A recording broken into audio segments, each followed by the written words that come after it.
Oi pessoal, tudo bem com vocês? Bem-vindos ao Cara de Bem-Estar. Hoje a gente vai falar sobre a síndrome dos ovários policísticos, a famosa SOP, né?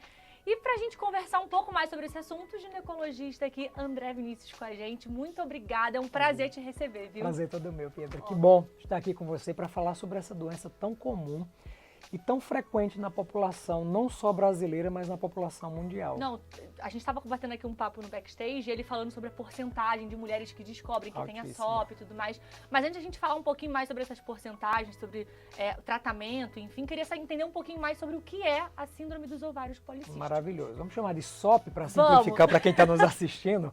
A SOP, como é uma síndrome, a síndrome é um conjunto de sinais e sintomas. Então, papel e caneta para você que está nos assistindo aí em casa. Então, se você precisa ter 2 dos 3 que eu vou comentar aqui. A presença de ausência de menstruação, que a gente chama de anovulação, ou seja, se você passa longos períodos sem menstruar, isso pode ser um grande sinal. O segundo é a presença de exames laboratoriais mostrando níveis de hormônios masculinos muito alto, como testosterona muito alto, sulfato de dihidroepiandrosterona alto, ou a manifestação desse excesso desses hormônios no corpo. Você tem muito pelo, queda de cabelo excessiva, oleosidade da pele, muita acne, então, segundo parâmetro. E o terceiro é a presença dos ovários polimicrocísticos na ultrassom. Então, olha que engraçado.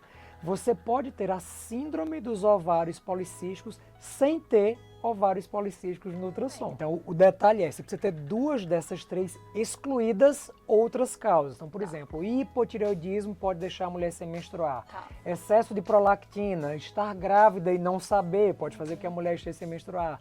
Estar na menopausa, na transição para a menopausa, esses são os sinais. Da mesma forma, existem outras condições que fazem crescer pelo e ter acne, que também não são os síndromes ovários policísticos. Então, desde que a gente descarte, essa doença ela é extremamente comum, deve ser feito o diagnóstico depois de 8 anos da primeira menstruação. Então, isso é um detalhe importante. A gente sabe que a adolescente, quando ela tem a primeira menstruação, que chama de menarca, ela leva um tempo para que o corpo se acostume e comece a ficar regular. Se adapte a isso. Assim como um bebê, ele não nasce e já sai correndo. Ele primeiro engatinha, fica sentadinho, caminha para depois andar. Né? Então o corpo também tem esse período de amadurecimento. Então isso é muito importante porque antes se dava muito diagnóstico na adolescente, começou a ter um pouquinho de acne. E aí o grande problema, Pietro, as pessoas tendem a achar que o tratamento da SOP é apenas a prescrição de pílulas anticoncepcionais.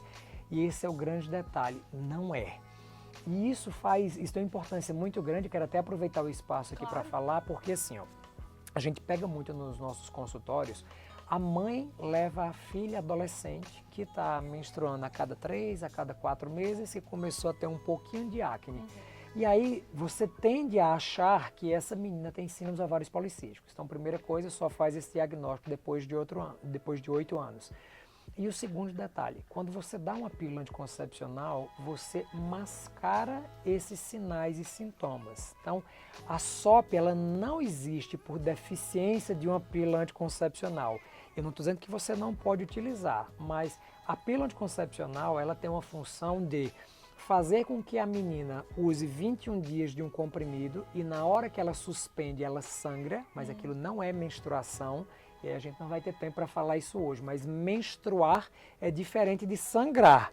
Menstruação, de forma resumida, menstruação requer que todo o sistema endócrino do corpo esteja funcionando, então que a orquestra esteja funcionando lindamente. Dar 21 dias de pílula anticoncepcional e suspender 7 é apenas sangrar. Você espessou a camada de dentro do útero da mulher e tirou o hormônio. Então é sangramento por supressão de hormônio. Não tem todo aquele funcionamento que você falou. Não tem esse funcionamento, mas a paciente e a mãe não sabem disso. Segundo, as pílulas anticoncepcionais elas tendem a reduzir a testosterona, porque ela aumenta uma proteína no fígado que rouba a testosterona do corpo. Essa proteína você dosa no sangue, chama SHBG, que é a Sexual Hormone Binding Globulin. Seria o seguinte, imagina que a testosterona é esse meu relógio. Essa proteína chamada SHBG faz isso, ó. Esconde do seu corpo que a testosterona está funcionando. Ela se liga e não libera, seria um sequestro de hormônio. E isso faz com que a pele da menina melhore, que o cabelo pare de cair, que a oleosidade diminua. E aí dá aquela falsa sensação de que você está curada, mas você está mascarando mais um sintoma. E como a presença de cistos nos ovários acontece pelo excesso de testosterona dentro do ovário, quando você toma essa pílula anticoncepcional que diminui os níveis desse hormônio, somem os cistos. Então, na cabeça da mulher, foi curada. Ela está curada. Caramba. E aí é o que a gente vê o tempo inteiro. Suspendi a pílula, não posso suspender, porque quando eu suspendo, volta tudo. Exatamente porque o tratamento da SOP não é única e exclusivamente com as pílulas anticoncepcionais. Também as pílulas é. tratam os sintomas, Tá. mas não tratam a causa. Tá, Esse é um detalhe super importante, porque a SOP ela é uma doença chamada endócrina, metabólica, reprodutiva e psicológica. Nossa, engloba tudo. Que nome confuso, exato. Por quê? Ela é uma doença endócrina porque ela aumenta o risco de você ter gordura no fígado, que é a esteatose hepática, diabetes tipo 2, resistência insulínica. Ela é uma doença metabólica porque ela aumenta o risco das doenças cardiometabólicas, aumenta a chance de infarto, de AVC, de obesidade. Ela é uma doença reprodutiva porque as mulheres que têm SOP têm mais dificuldade de conseguir engravidar, Pode ter questão porque não ovulam, são mais inférteis. E ela é uma doença psicológica porque ela aumenta a chance de ansiedade, depressão e, infelizmente, até de suicídio. Ou seja, é uma doença realmente muito grave, Isso. porque pega ali Complexa. várias áreas, exato, complexa, mas os tratamentos estão inovadores em relação a isso. Exatamente, Né? A gente vai falar um pouquinho sobre, porque você estava falando do anticoncepcional, que não é só o anticoncepcional, tem Isso. várias outras coisinhas. Mas antes de falar sobre o tratamento, eu queria falar sobre os tipos de SOP. Existem tipos de SOP? Como que Sim. funciona? Na verdade, assim, ó, essa classificação mudou agora em 2023. Aham. Até a anterior, que era de 2018, existia SOP tipo A, B, C e D. E isso era fazendo combinações entre esses dois dos três critérios. Então, a tipo A, que era a clássica, você tinha ausência de menstruação por longos períodos, alteração hormonal e cisto nos ovários. A tipo B, você só tinha a presença de alterações hormonais e tinha alteração do ciclo menstrual, mas não tinha o ovário policístico na ultrassom. E aí você ia fazendo combinações entre essas. A tipo D, você não tinha aumento de pelo. E aí cada um desses tipos de SOP apresentava um comportamento de gravidade maior. Mas em 2023, no último consenso para essa doença, essa classificação caiu por terra, porque surgiram outros. entendeu-se, na verdade, que é uma doença única, mas que em cada mulher ela pode ter manifestações diferentes e em cada momento da vida ela pode se manifestar diferente. Então, às vezes, na menina mais adolescente, ela pode se manifestar mais com alterações da pele. Na mulher mais velha, ela pode se manifestar mais com risco cardiovascular. Na mulher de meia idade, com dificuldade maior para engravidar. Então, são espectros da mesma doença que se comportam de formatos diferentes ao longo da vida, especialmente porque, como ela é uma doença ligada a estilo de vida, é muito importante que a gente fale isso, porque se você se alimentar de forma incorreta, se você for sedentária, a SOP nunca ficará equilibrada, porque infelizmente não existe cura, mas existe tratamento, e o tratamento deixa a mulher com SOP vivendo assim como qualquer outra mulher sem SOP. Então esse é um grande detalhe que a gente precisa reforçar: hábitos saudáveis muito mais do que tomar qualquer coisa. Quando alguém brinca comigo assim, as pacientes às vezes dizem: doutor, o que é que eu preciso tomar? Eu digo atitudes. A atitude de ser saudável, eu sempre digo que toda mulher, quando se apresenta, esse homem também, mas nesse contexto das doenças ginecológicas, quando você tem uma doença, você precisa conversar com a doença e perguntar assim, ó, isso aqui é bom para nós dois? Se a resposta for não para um dos dois, não dá para fazer. Então, vou comer açúcar, vou comer mais doce, porque SOP é uma doença ligada à resistência à insulina. Que seria o aumento da insulina em resposta ao consumo aumentado de carboidrato ou açúcar.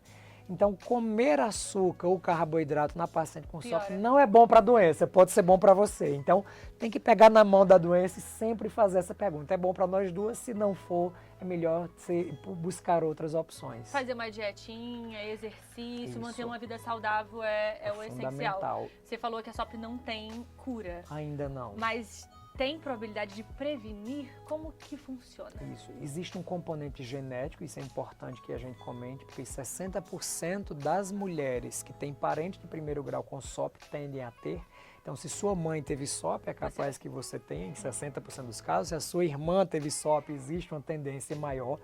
Então, diante desse fato, é sempre bom. Se existe alguém na família que já apresenta a doença, te liga um alerta amarelo para que você busque ser saudável desde cedo. E aí vai um recado para as mulheres que querem engravidar. A SOP tem uma dificuldade, ela gera uma dificuldade de você, mulher, conseguir engravidar. E se você engravida tendo SOP, você já faz com que a sua filha, por ser sua filha, tenha 60% mais chance de desenvolver. Então, você, mãe de uma menina, e você teve SOP na sua gestação ou teve antes, comece desde cedo a estimular uma alimentação mais saudável, comer alimentos que venham da terra. Existe uma frase clássica que é: descasque mais, desembale menos. Esse padrão de alimentação contemporâneo, que a gente não tem tempo, e a gente come alimentos embutidos, industrializados, enlatados, o que dá para consumir de forma rápida, não deve ser indicado especialmente para meninas jovens. Estimule sua filha a fazer atividade física desde muito cedo. Coloque ela no balé com 3 anos de idade, na natação e logo na sequência no vôlei, em qualquer atividade aeróbica. A prática de atividade física desde a infância reduz muito a chance da adolescente, filha de uma mulher com SOP, desenvolver essa doença. Então, seria mais características comportamentais para você conseguir prevenir o surgimento ou fazer com que, caso ele surja, você consiga reverter isso e viver como se você não tivesse a doença. De uma forma mais tranquila, né? Se você ali adaptar sua filha com uma vida mais saudável, sim, 60% vira tipo uns 20, exatamente, 10 e vai... É o conceito que a gente chama de epigenética. Então, a gente tem a genética e vamos fazer uma analogia em relação a uma arma. Se você tem uma arma, esse é o seu potencial genético, mas quem aperta o gatilho é a epigenética.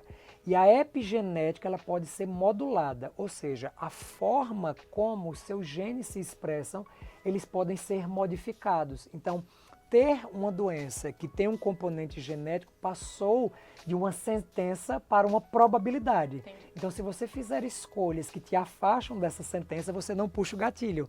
Você pode ter uma arma, mas você não vai ativar esse gatilho dentro da sua vida. Perfeito. Você estava falando que tem a questão da infertilidade, né?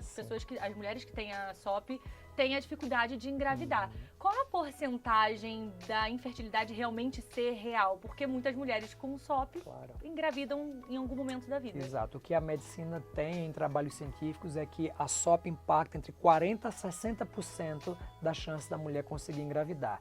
E isso geralmente está associado porque, como essas mulheres têm como principal característica a ausência de menstruação ou a irregularidade menstrual, a ovulação, que é o fenômeno no qual o ovário libera um folículo para encontrar com o espermatozoide e conseguir formar um embrião, ele passa a ter uma periodicidade menor.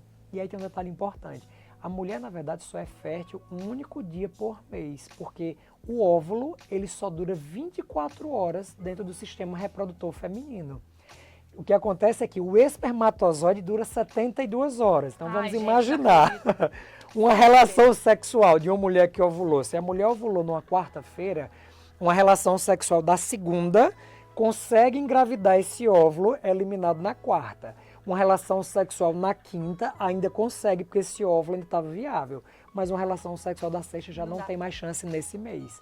Então, são múltiplos fatores que precisam ser associados. E aí tem um detalhe também importante, é que as pacientes com SOP, além de terem dificuldade de ovular, que elas são caracteristicamente anovulatórias ou oligoanovulatórias, essas mulheres têm uma qualidade do óvulo muito ruim. Então, não é só sobre engravidar, é sobre engravidar com as melhores condições para que, número 1, você não aborte e, número 2, você não gere esse material genético de baixa qualidade para o seu filho. O material genético tem trabalhos interessantíssimos do Reino Unido, mostrando que o material genético, ele vem para esse óvulo que foi ovulado agora, do seu comportamento nos últimos 9 a 12 meses.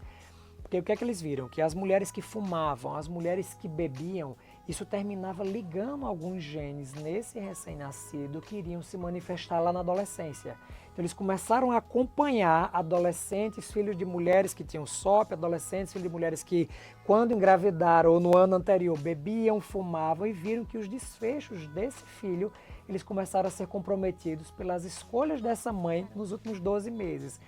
Então isso era uma coisa que a medicina não sabia até 2015. A gente imaginava o seguinte, eu sou ginecologista e obstetra de formação. a gente imaginava que, 2, 3 mesezinhos antes de engravidar, vem aqui no consultório, a gente dá um ácido fólico, dá uma ajeitadinha E tá tudo resolvido. e tá tudo ótimo. E aí a medicina veio para desconstruir isso e mostrar que as escolhas de, no mínimo, os últimos 12 meses impactam na qualidade desse óvulo. E aí esse mesmo trabalho, ele traz informação que é ainda mais contundente. Olha só, como é o nome da sua mãe, Pietra? É, Cláudia. E como é o nome da sua avó? É Juversina. Então, quando Juversina estava grávida de Cláudia, o óvulo de Cláudia, que deu origem a você, já estava na barriga da sua avó. Então, as escolhas da sua avó podem impactar na sua vida, porque você já estava, o gameta, o óvulo que lhe deu origem, já estava na barriga da sua avó quando ela estava grávida da sua mãe. Olha que loucura pensar dessa forma. Então, questão genética então muito a forte genética, isso já tem comprovação científica. Isso chama-se efeito transgeracional. Então, as escolhas da sua avó impactam na sua mãe e em você. Então, para você, mulher que está aí pensando em engravidar, lembre-se, você é responsável e as suas escolhas não só pelo seu filho, mas também pelo seu neto. Isso é um aviso e um apelo que eu faço enquanto médico da saúde da mulher, para que a gente seja mais saudável, a gente busque realmente impactar de forma positiva as gerações que vão vir da gente. Ver ali os hábitos saudáveis o quanto antes, Total. né? Não espera 12, 9 meses, Não, por gente. favor, Vamos não a vai vida ser inteira. saudável só na gestação, né? Porque Vamos não escolher ser adianta. saudável como E aí estilo pensa de no vida. filho também, né? Porque é uma coisa de você não ser egoísta ali, Exato. ser realmente pensar no próximo. Não é só por você, é pela Exatamente. sua descendência inteira e pelo legado que você vai deixar. Eu tava conversando com você um pouquinho, né, antes da nossa entrevista, de que, descobriram um cisto no meu ovário. Tenho a SOP, como que funciona isso? Exato. E é uma dúvida que eu vi muito na internet do Demais. pessoal muito louco, porque descobriram um cisto e achando que estão com SOP. Exato. Como que a gente pode diferenciar apenas um cisto da SOP? Perfeito. Primeira coisa que a SOP, como a gente já comentou, é uma síndrome, então você precisa ter 2 daquelas 3 que eu já comentei anteriormente. Sim. E você pode ter a SOP sem OP, né? Pode ter a síndrome sem os ovários policísticos. Sim. Então isso é o principal que a gente precisa desmistificar. E o outro detalhe, existe um comportamento ultrassonográfico, aí fica um pouco mais técnico, mas o comportamento da ultrassom para entrar no critério é a presença de 20 ou mais cistos entre 2 a 9 milímetros em um ultrassom usando uma frequência de 8.000 MHz. Então, não é qualquer tipo de cisto que entra nos critérios. Tá. No geral, faz-se uma confusão muito grande, porque todos os meses, todas as mulheres que ovulam, o ovário, o folículo que vai ser ovulado, ele primeiro forma um cisto, depois esse cisto cresce e elimina esse folículo. Então, toda mulher que fizer um ultrassom no seu ciclo menstrual, por volta do 11º a 14º dia, que é o período da ovulação, vai ver um cisto.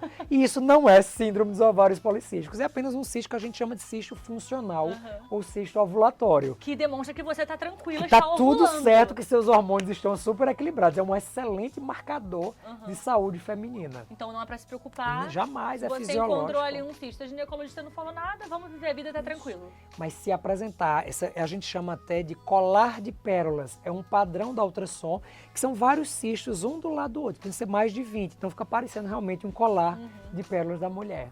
Muitas mulheres passam por isso, se assustam, ficam preocupadas. A gente também tem várias famosas, né, que tiveram essa questão da SOP. Tem a SOP também que coexiste ali com a endometriose. Exato. Existe a questão de você, agora mudando um pouquinho de assunto, de você meio que confundir a SOP com a endometriose? Elas são doenças que a princípio são diametralmente opostas, os sinais e sintomas são um pouco diferentes. A endometriose é uma doença ligada à dor, então dor na menstruação, dor na relação sexual, dor para evacuar, dor para urinar, mas elas têm um ponto de convergência muito grande que é a dificuldade de engravidar. Então, às vezes, elas podem até coexistir, não é muito comum, mas, por exemplo, Larissa Manoela, famosa, trouxe essa pauta e é muito importante porque quando alguém famoso traz uma doença e normaliza falar sobre isso, isso gera um movimento, gera mais pesquisa, gera mais buscas e fazem com que a gente traga esse tipo de conhecimento para que todo mundo acesse. E aí liga algumas luzes, porque às vezes a mulher passa anos e anos sentindo dor e alguém diz, é normal. Ah, eu não consigo engravidar, é normal. Eu estou engordando, é normal. Ah, minha menstruação vem mês sim, 2 anos, tá tudo bem, é normal. Então, não normalize. Se algo fugir do seu padrão, comece a investigar. Sentir dor não é normal, como é o caso da endometriose, e a Anitta trouxe isso também quando ela teve, né, o diagnóstico de endometriose. Ela foi até minha paciente aqui em São Paulo 2015 até 2017 e a gente investigou, na época não tinha nenhum foco da doença e agora apareceu e ela foi operada por um dos maiores. A gente tem a sorte aqui no Brasil, sim, o maior especialista em endometriose do mundo é aqui do Brasil, é o atual presidente da Associação de Cirurgia Minimamente Invasiva. Então, assim, lembrar que tanto a SOP como a endometriose são doenças que não têm cura. Então, mais uma vez eu volto, o estilo de vida é o melhor tratamento para que você possa realmente ser saudável nessas condições. Fica o convite para você retornar e falar sobre endometriose. Será um prazer. Porque eu acho que é um assunto também que as pessoas precisam muito saber. Né? Super importante. Tem dúvidas, tem gente que está tratando errado, que não está tratando, está meio que fechando os olhos. Essas duas doenças pegam 10% cada um. Então, 1 em cada 10 mulheres apresentam SOP e 1 em cada 10 mulheres apresentam endometriose. É muita gente, numa população de 250 milhões de habitantes, mais de 100 milhões de mulheres no Brasil. Vamos falar de tratamento? Porque no comecinho você falou sobre os anticoncepcionais. Eu falei, a gente vai falar já já. Me conta um pouquinho como que tá o tratamento da SOP agora, a porcentagem ali da mulher ter uma vida tranquila, saudável, ter filhos, como que funciona? Perfeito. O principal tratamento nos guidelines, tratamento de primeira linha, é mudança de estilo de vida. Isso é muito importante. Que depende da pessoa, né? Isso não é a gente que está dizendo, é a ciência que traz isso. Se a mulher escolher ser saudável e buscar um estilo de vida saudável, é a forma que ela tem de ser tratada. As pílulas anticoncepcionais, elas têm uma função sim para tirar a paciente dos sintomas. Então, por exemplo, especialmente para adolescentes, a gente sabe que o excesso de pelo, o ganho de peso, a gordura abdominal, a queda de cabelo, isso gera um estigma, às vezes gera bullying na escola. Então, usar a pílula anticoncepcional para melhorar os sintomas é válido e é importante, mas não apenas ele. Então, como a SOP é uma doença ligada à resistência à insulina, um padrão de dieta que é interessante é a dieta low carb, ou seja, com a menor quantidade de carboidratos, em especial os carboidratos simples. Então, o arroz, o macarrão, o biscoitinho, a bolacha recheada, a batata doce, enfim. A batata doce entra como carboidrato complexo, mas a batata frita, todos esses alimentos que geram picos de açúcar muito rápido, um chocolatinho, eles devem ser evitados. Tudo isso é gostoso, né? Isso é importante, assim, ó. A gente precisa ressignificar um pouco isso para que você não acredita, agora eu não posso comer nada, eu vou ter que cheirar um alface de manhã, né, e dar mais ou menos... Eu cheiro a batata frita e como alface. É mais ou menos isso, não precisa, a gente não precisa ser extremista, mas a rotina alimentar precisa ser uma alimentação mais saudável e equilibrada. Mais fibra, mais fruta, mais vegetais, mais tubérculo, uma batata doce, o inhame, o cará, um peixe, um frango, um peito de frango, esses alimentos, eles devem ser a base. E aí, claro, eventualmente você tem um aniversário, uma festa, vai lá e come sua fatia de bolo, não tá tudo certo. Proibido, é só... Não é proibido, mas não pode ser a rotina, é importante que isso seja a exceção. Perfeito. Medicamento, somente Aí tem os hipoglicemiantes, as medicações que baixam a insulina, então a gente tem a metformina, que é uma droga clássica, que pega até no posto de saúde, então o Glifage XR, que é o nome comercial, é utilizada para baixar a insulina. A gente tem outras medicações que baixam a insulina, até o Ozempic mesmo, as canetinhas emagrecedoras. É verdade. Nas pacientes com SOP com obesidade, a gente tem liberação até em bula para fazer a utilização dessas canetas emagrecedoras. O objetivo, baixar a insulina. Perfeito. Bom, tô deixando mais algum assunto passar ou a gente viajou tranquilamente? Eu acho que a gente deu uma aula corrida aqui. grande aqui na SOP Eu nesse também curto acho. espaço de tempo. Eu também acho. Como que a gente pode te encontrar para tirar mais dúvidas caso surjam aqui? Claro. Dúvidas, como que funciona também a questão da consulta? Fala um pouquinho mais do seu trabalho pra gente. Perfeito. Eu adoro contribuir nas redes sociais com conhecimento. Então você pode me encontrar @dr, né, doutor.andrevinicius com U, no Instagram e no meu canal do YouTube. E aí lá tem todo o direcionamento, tem muito conteúdo gratuito. Eu tenho uma série de e-books, tem um e-book com SOP também. Então e-book para SOP, que chama Convivendo com a SOP.